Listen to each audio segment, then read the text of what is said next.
I was 32 years old, my name was Danielle Carter, and I had lived my whole life in the blazing sun of Phoenix, Arizona. People said the desert hardened you, but I had always thought it gave me strength, grit, and a stubborn kind of hope. I had poured every ounce of myself into building a small marketing agency from nothing but sleepless nights and endless coffee, and after years of grinding, I had finally been promoted to director at a major partner firm. It was the kind of step that should have been celebrated, the kind that families brag about at church or post with pride on social media. For once, I thought maybe my family would see me for who I was, not just what I could give them. My father's voice had come through the phone a week earlier, warmer than I'd heard it in years. "Come early," he said. "We'll celebrate you." Those words cracked something open inside me, a hope I had kept hidden under layers of disappointment. My father James was not a man who threw around compliments, and my mother Carol had always been sharper with her laughter than her praise. My brother Derek lived in a cloud of excuses and smirks, always needing something, always reaching for my wallet more than my hand. Still, when Dad said they were honoring me with a dinner at a luxury resort, my heart leapt. I pictured chandeliers glimmering, glasses raised in toasts, the proud smile of a family finally recognizing me. I told myself this was my moment. After years of sacrifice, maybe I would belong. That evening, I slid into my favorite black dress, the one that hugged my shoulders just enough to remind me that I was worth celebrating. The drive to the resort shimmered with anticipation, streetlights flashing like confetti as I replayed Dad's words. "Come early, we'll honor you." For once, I wanted to believe him. For once, I wanted to walk into a room and not feel like an outsider in my own story. The resort's glass doors opened to a ballroom alive with chatter and clinking glasses. Waiters moved like dancers between tables draped in linen, carrying trays of sparkling drinks. My chest swelled. This was it. Then a waiter stopped me. He smiled politely and handed me a name tag. I looked down. Limited guest. My stomach flipped. At first, I thought it was a mistake, maybe some odd placeholder. My sister wasn't there, but my brother leaned close and whispered sharply, "That means no food, just drinks." His grin widened like he was delivering the punchline of a joke. My mother caught my eye from across the room and burst into laughter, clutching her stomach as if it were the funniest thing she had ever seen. Dad barely glanced up, too busy shaking hands and networking with his colleagues. My fingers trembled as I pinned the tag to my dress. Limited guest. At my own celebration. The words stung like a slap, mocking me, branding me as less than even as they pretended to honor me. I tried to swallow the lump rising in my throat, but the laughter echoed. I had been the one paying Derek's rent when he lost his job, the one covering Mom's knee surgery, the one sending Dad money for endless business ideas that never seemed to exist. I had opened a company account for them because I thought it would make things easier, keep us all organized. Instead, it had turned into their open wallet. I had convinced myself that family helped family, that someday they would look at me and see more than an ATM.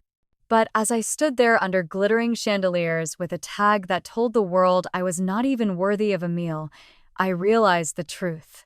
They weren't celebrating me. They were humiliating me. I slid into a chair near the edge of the room, heart pounding. My phone buzzed in my hand like a lifeline, and I texted my friend Monica. They gave me a limited guest tag. "No food. I'm done." Her reply came fast, fierce, and unwavering. "Shut down the account now."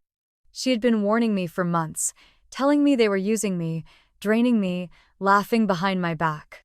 I had wanted so badly to believe she was wrong, that my family loved me in their own way. But looking around at their smirks and careless laughter, I knew she had been right all along. My thumb hovered over the screen, the banking app glowing like a doorway. Years of deposits, thousands upon thousands, money I would never see again. I thought of Derek's new gaming console, Mom's luxury spa trip, Dad's endless golf weekends. None of it had been about survival. It had been about greed. I pressed deactivate. My chest tightened as the confirmation appeared. Account access terminated for all secondary users. My face stayed calm, almost blank, as I set my phone down on the white tablecloth. Around me the party swirled on, waiters serving trays of hors d'oeuvres I was not allowed to touch, laughter spilling like champagne, music swelling beneath crystal chandeliers. None of them knew yet. None of them realized their free ride had just ended. I lifted my water glass, took a slow sip, and waited for the fallout. When it came, I knew there would be no going back. Continue. Derek's phone lit up first. I watched from across the table as his smirk slipped, his brow furrowing while his fingers scrolled across the glowing screen. He blinked hard, the grin draining from his face, replaced by something taut and frightened. Then my mother's laughter stopped mid-note as her phone vibrated. She lifted it, her lips parting as she read. Her cheeks lost color, her eyes darting to my father's hand on her elbow. Dad finally pulled his own phone from his pocket, his jaw tightening as the message appeared. Access terminated. All at once, their eyes found me, sharp and accusing. I didn't flinch. I kept my hand steady on the cool glass of water, my expression calm as though I had nothing left to give them. Because I didn't. Dad was the first to move. His shoes clicked against the marble floor as he approached my chair. His voice was low, sharp, and controlled, the kind of voice that masked rage under a polished exterior. "What is this about, Danielle?" he asked, holding his phone like a weapon. I tilted my head, letting the words hang. "Check your notifications," I answered evenly. His jaw flexed, but I did not break eye contact. Mom's cackle had vanished, replaced with a tight scowl as she swept closer, whispering furiously, "You're being dramatic, Danielle. Stop this right now." Derek followed, louder and less restrained. "You can't just cut us off. You know I need that account." My stomach turned at his choice of words. Need. As though my sweat and sacrifice had always belonged to him. I stood slowly, brushing my dress smooth with my palms. "Thanks for the drinks," I said softly, almost polite. My heels echoed on the ballroom floor as I turned away, their voices rising behind me. Mom's hiss, Derek's protests, Dad's commands, none of it reached me anymore. The night air outside was warm, the desert breeze carrying the faint scent of dust and orange blossoms. For the first time in years, I felt unburdened, as though the chains of obligation had slipped from my shoulders. I slid behind the wheel of my car, the hum of the engine grounding me in a decision that could never be undone. 3 days later, a knock at my apartment door shattered the quiet. My small Phoenix sanctuary suddenly felt smaller as my father, mother, and brother pushed inside without waiting for an invitation. The air thickened with their anger, their voices sharp before I could even offer them a seat. My father paced the living room, his tone heavy with reproach. "You've gone too far, Danielle. Cutting us off like that. At your own celebration." I crossed my arms, holding my ground. "You invited me there to humiliate me," I said, my voice calm. "I just returned the favor." My mother's eyes flashed as she threw up her hands. "We were joking with that tag. You didn't have to ruin everything." I shook my head, the memory of her laughter like a blade. "Joking," I repeated. That didn't feel like a joke. Derek leaned against the wall, his bravado unraveling. "You've screwed me over," he muttered, his voice shaking. "I needed that account." I stepped forward, my eyes narrowing. "Needed it for what, Derek? The rent I already covered? Or the extra you pulled without asking?" His gaze darted away, jaw tight. Dad cut in, his tone sharp as steel. "Stop interrogating him, Danielle. We're family." I let out a short, bitter laugh. "Family doesn't treat me like an ATM." Mom's face hardened. "You owe us," she spat. "We raised you. We gave you everything." I stared at her, stunned by the audacity. "Owe you?" I whispered, my voice rising. "I paid your bills. I kept Derek in his apartment. I funded Dad's hobbies. $50,000 over 3 years. And what did I get? A limited guest tag and your laughter." Derek's mask cracked. "It wasn't just rent," he blurted, desperation spilling out. I used some of the money for investment stocks, crypto, things like that. My stomach twisted, fury rising. You took my company's money to gamble, I asked, my voice low and dangerous. He nodded faintly, avoiding my eyes. I thought I'd pay you back, he muttered. I clenched my fists, my heart pounding with betrayal that no apology could mend. You lied to me. All of you lied. Mom opened her mouth, but I cut her off, my voice steady. No more. No more money. No more favors. No more excuses. Dad's glare darkened, his words cold. You'll regret this. We are your family. I walked to the door, holding it open. Family respects each other. You never did. One by one, they filed out, their anger faltering into unease. I closed the door with a click that echoed like finality. Weeks passed. The silence from them was thick, a silence that felt less like peace and more like the gathering of a storm. Then the storm broke on social media. A notification buzzed on my phone as I worked at my desk, sketching campaigns under the Phoenix Sunday Derek had posted on his page. Some people get a little success and turn selfish. Ungrateful. He tagged me by name. My heart pounded as I read the comments piling beneath it. Mom shared the post with a crying emoji, adding so disappointed. Dad chimed in, writing, "Never thought my own daughter would betray us." Friends, neighbors, distant cousins, they all saw it. Some believed it, others just wanted gossip. My name was dragged through their lies, my reputation smeared like dirt across the internet. On another site, Derek called me a greedy sellout who abandoned her family. Mom reposted it proudly. Dad didn't type his own words, but his likes spoke loudly enough. I sat back in my chair, the screen blurring as rage and heartbreak collided. They had taken my money, my trust, and now they were coming for my name. My phone rang. It was Monica. Her voice was urgent. "Danielle, check your email." A client tipped me off. "Derek's been talking to your competitor." My pulse spiked as I opened my inbox.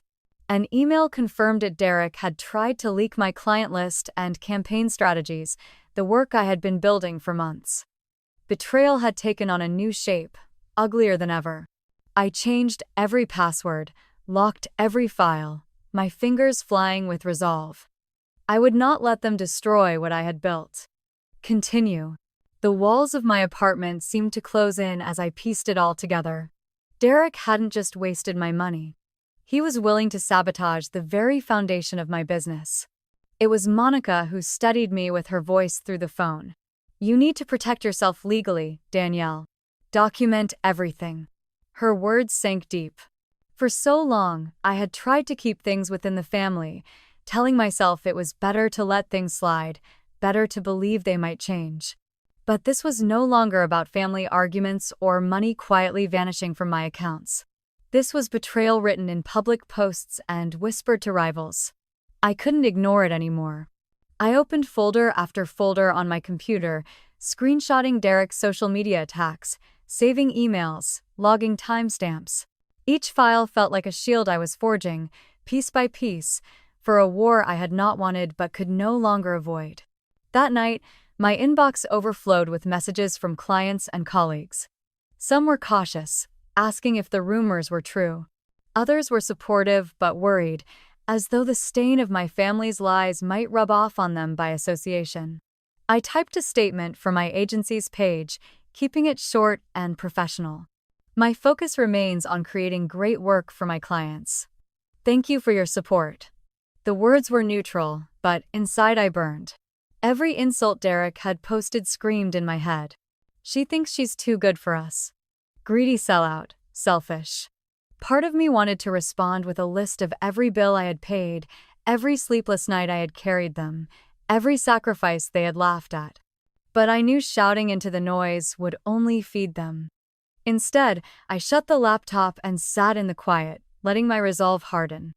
They wanted me broken. I would not give them the satisfaction. Days later, I agreed to meet them one last time.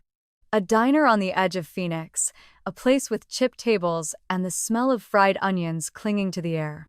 No chandeliers this time, no stage for their cruelty, just a booth where the truth could finally be laid bare. I arrived early, my coffee cooling as I rehearsed what I would say. The door jingled and they walked in together.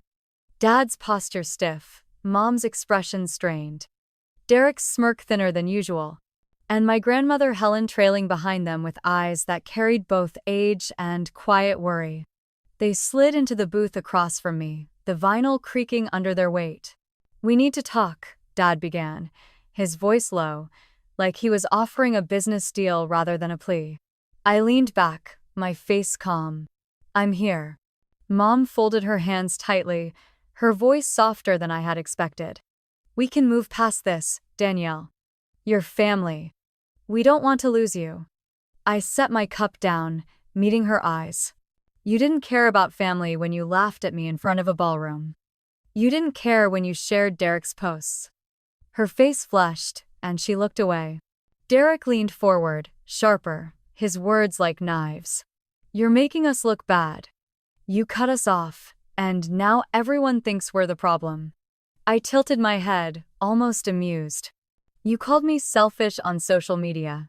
You tried to sabotage my business. Who is making who look bad?" He clenched his jaw, but said nothing. It was Grandma Helen who reached across the table, her hand warm and trembling against mine. "Danielle," she said, her voice soft but steady. "Family is about forgiveness. We've made mistakes, but we're here to fix this. Don't throw away what matters."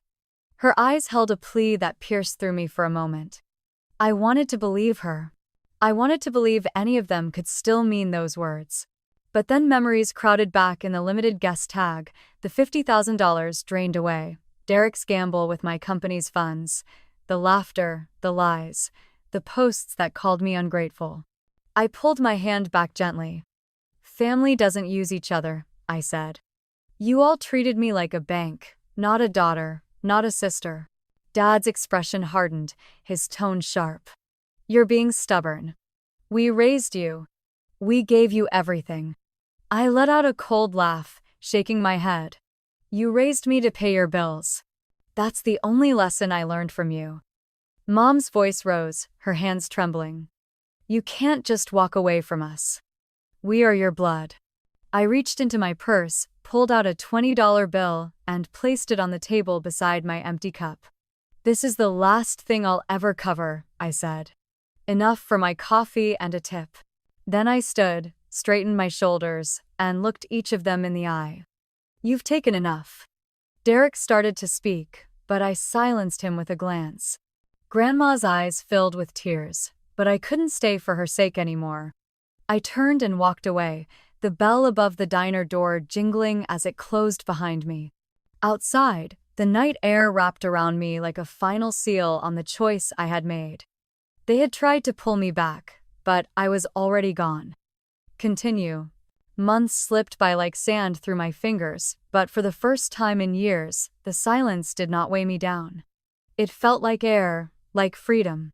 My Phoenix apartment, once a place where their voices echoed in my head, became a sanctuary of peace. I filled the rooms with sketches and campaign drafts, ideas blooming on my walls like vines that had been waiting to grow once the shadows cleared. My agency thrived. The campaign I had fought so hard to protect from Derek's sabotage blossomed, winning clients who saw my determination and believed in my vision. Each success was a reminder that my life was finally mine, shaped by my choices and no one else's demands. News of my family reached me in whispers. Old friends and distant acquaintances mentioned them in passing, their updates carrying the weight of consequences I had stopped shouldering. Derek had lost his job. The debts he had hidden behind my generosity caught up to him, and when the facade crumbled, so did his stability. He had gambled away more than my money. He had gambled away his chances, and now he faced the fallout alone. When I heard, a pang rippled through me, but it wasn't guilt. It was recognition. For so long I had tried to save him, thinking my sacrifice could keep him afloat. But some storms, I realized, people choose to walk into. And he had chosen his. Mom and Dad faced their own unraveling. Without my quiet stream of payments, their lifestyle shrank.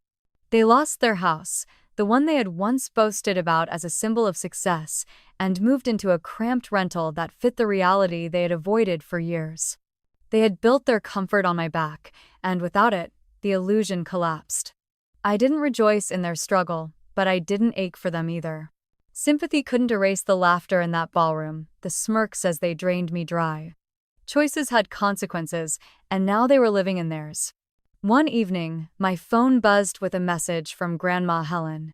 It was short, her words careful, almost hesitant. "I'm sorry, Danielle.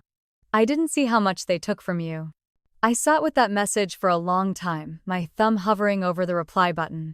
Her plea at the diner echoed in my mind, her eyes filled with tears as she begged me not to throw away what mattered. But she hadn't been there in the moments that cut deepest, hadn't seen the ways they laughed as they turned me into their safety net. Her apology was soft, but the wounds were sharp. In the end, I set the phone down, leaving the message unanswered. Silence was not an absence anymore. It was a choice. Monica became my anchor.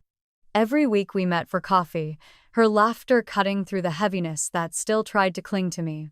She reminded me what real support sounded like, what it felt like when someone valued me not for what I could provide, but for who I was. "You're stronger for it," she told me one afternoon, her eyes bright with conviction. I nodded. And this time I believed her. My strength wasn't just in surviving their betrayal, it was in building boundaries, in learning to say no without apology, in choosing myself over their endless demands. For years, I had believed that sacrifice would buy me love. But love born of debt was never love at all.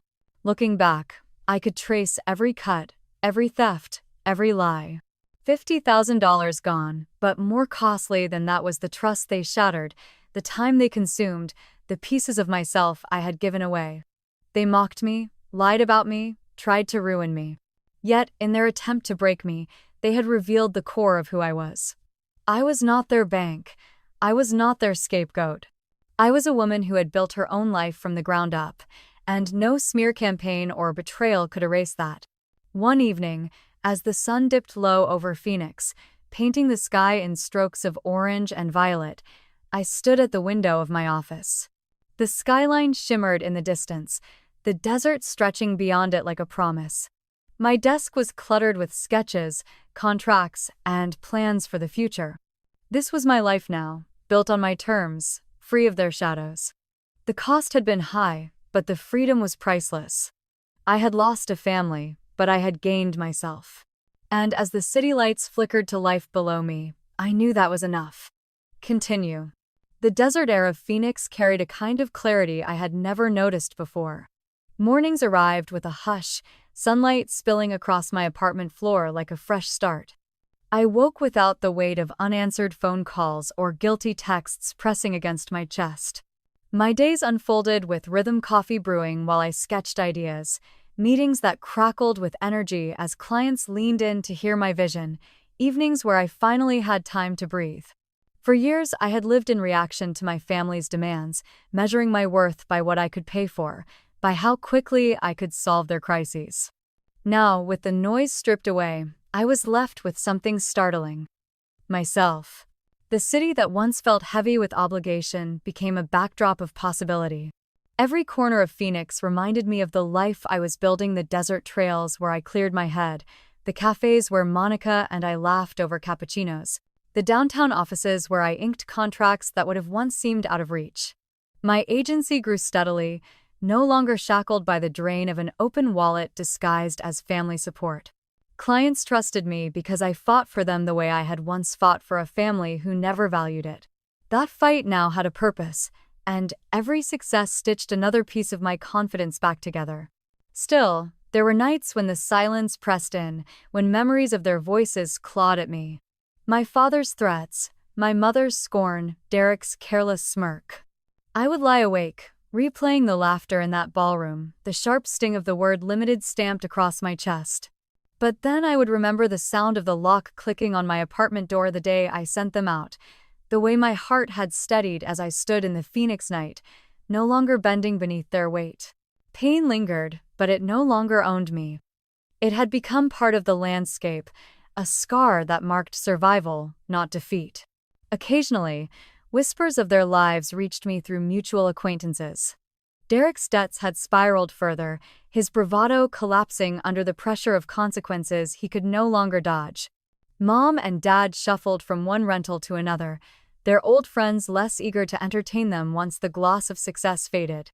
Every story carried a trace of the life they had built on my shoulders, now dismantled piece by piece.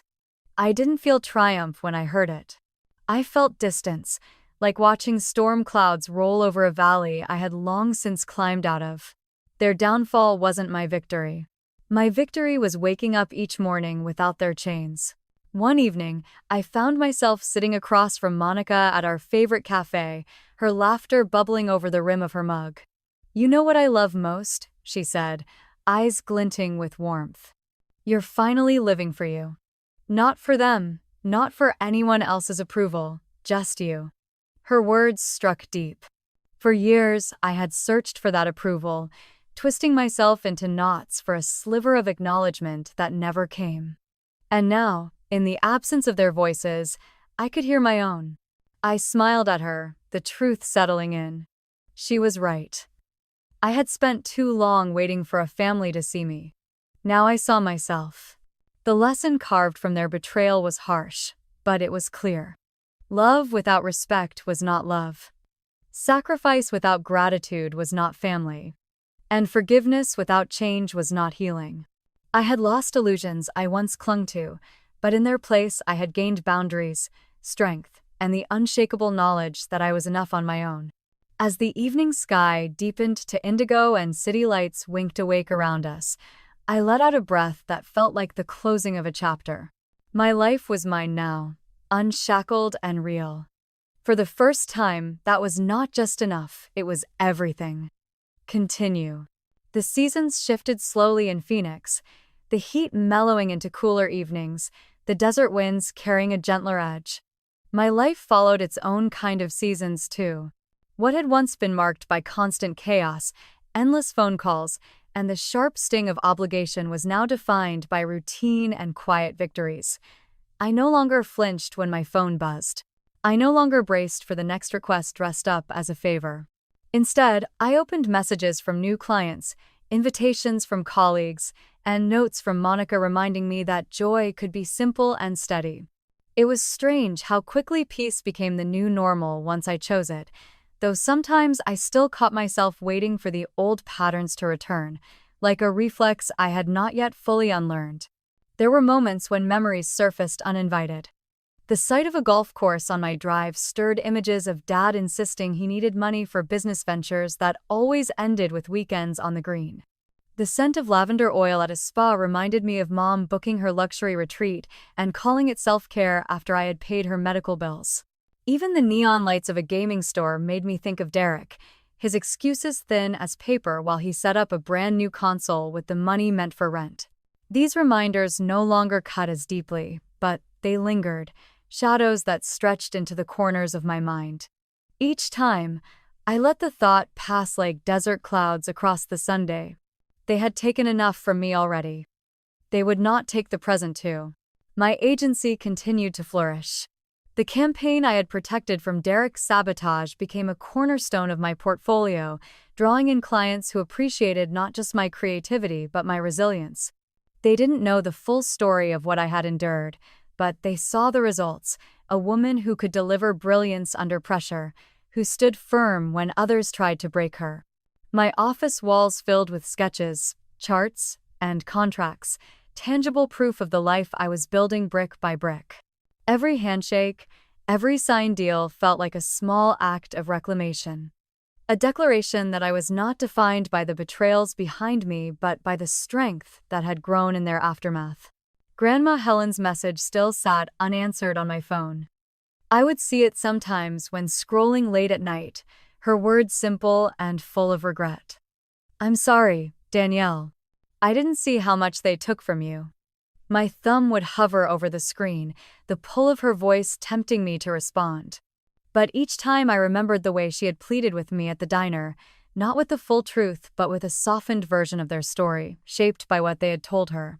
She hadn't been cruel the way they were, but she had looked the other way for too long. My silence toward her was not cruelty. It was a boundary. A boundary I had earned, one I would not break lightly. Monica remained my constant. We celebrated milestones together, new contracts, her own promotions, even small joys like finishing a book or discovering a hidden cafe. She reminded me that relationships could be built on reciprocity, laughter, and respect, not obligation and guilt. In her company, I felt lighter, reminded of the kind of support that had no strings attached. One afternoon, she leaned across the table, her smile soft but knowing. "You've rebuilt yourself, Danielle. Stronger, wiser, and finally free." Her words carried no envy, no hidden edge. Just truth. I let them sink in, realizing she was right. The cost of that freedom had been steep $50,000, years of misplaced trust, and scars that might never fully fade. But the return was invaluable. My life, my peace, myself. As the sun dipped one evening, casting long golden streaks across the desert horizon, I stood at my office window. The city buzzed below, alive with stories I no longer carried. My desk was cluttered with ideas for the future, contracts waiting for my signature, sketches that hinted at campaigns yet to bloom. This was the world I had chosen, shaped by my hands alone. I traced the skyline with my eyes and felt a calm certainty settle in my chest. I had walked through fire, and though it had scorched me, it had also forged me. My family had taken what they could, but they had not taken me. I was still here, stronger, free. And for the first time in my life, I knew that was enough. Continue. There was a night when I sat on my balcony, the desert air brushing against my skin, and I thought about the girl I used to be. The one who answered every call, who pulled out her credit card without hesitation, who believed that sacrifice would finally earn her family's pride. I wanted to wrap my arms around that girl, to tell her she was enough long before anyone else said it. But I also knew that every sleepless night, every drained account, every bitter laugh had carved me into who I was now. Strength had not come cheap, but it had come. And in the silence of that balcony, under a sky freckled with stars, I promised myself I would never go back. The world beyond my family opened wider as the months stretched into a year. My agency expanded, pulling in clients from outside Phoenix, names I had only dreamed of working with when I started. I hired staff, building a team that shared my vision and energy. We laughed in brainstorming sessions, celebrated over takeout dinners in the office, and worked late into nights fueled by creativity rather than desperation. For the first time, I was surrounded by people who saw me as more than what I could give them. They saw me for my ideas, my leadership, my passion. That recognition healed pieces of me I hadn't realized were still bruised. Of course, the past still flickered at the edges of my life. Derek occasionally tried to claw his way back, sending cryptic messages through acquaintances or posting vague complaints online about loyalty and betrayal. Mom sometimes resurfaced through relatives, her words dressed in nostalgia, pretending the humiliation and manipulation had never happened. Dad remained quieter, his silence perhaps the loudest of all. I didn't respond. Their world was theirs now, separate from mine, and I no longer had the desire to bridge the distance. Let them rewrite the story however they wished. I knew the truth, and I had built my life on it. One evening, Monica and I drove out to the desert just outside the city, the sky painted in streaks of orange and purple. We climbed a small ridge and sat side by side, the silence comfortable between us. "You know," she said, finally, "not everyone would have survived what you did." I looked at her, surprised. She shrugged. "Some people stay trapped forever, Danielle. They give until there's nothing left. But you chose to stop. That takes courage." Her words sank into me, warm and heavy. I hadn't thought of it as courage before. I had thought of it as desperation, as a final act when I had nothing else to lose. But maybe courage was just that, the decision to end what was breaking you, even if it hurt. Back in the city, the lights shimmered like promises. I thought about how different my life had become, How far I had come from the girl who once believed a limited guest tag was all she deserved. That night at the resort had been a breaking point, but also a beginning. I had walked away from their cruelty and into myself. It had cost me $50,000, endless tears, and the illusion of family. But it had given me something more lasting. Freedom, peace, the chance to build a life that was mine alone. As I locked up my office one night, the Phoenix skyline glowing outside the window, I paused to take it in. My desk was piled with contracts, my walls dotted with campaign sketches, my calendar filled with meetings that once would have felt impossible. Every detail of that office represented not just success, but survival. I had been their wallet, their scapegoat, their target. But I had chosen myself, and in that choice, I had found everything they could never give me. My life was not defined by what I had lost, but by what I had gained. And as I stepped into the warm night air, I whispered the words I had once been desperate to hear from them. I am proud of you. This time, it was enough.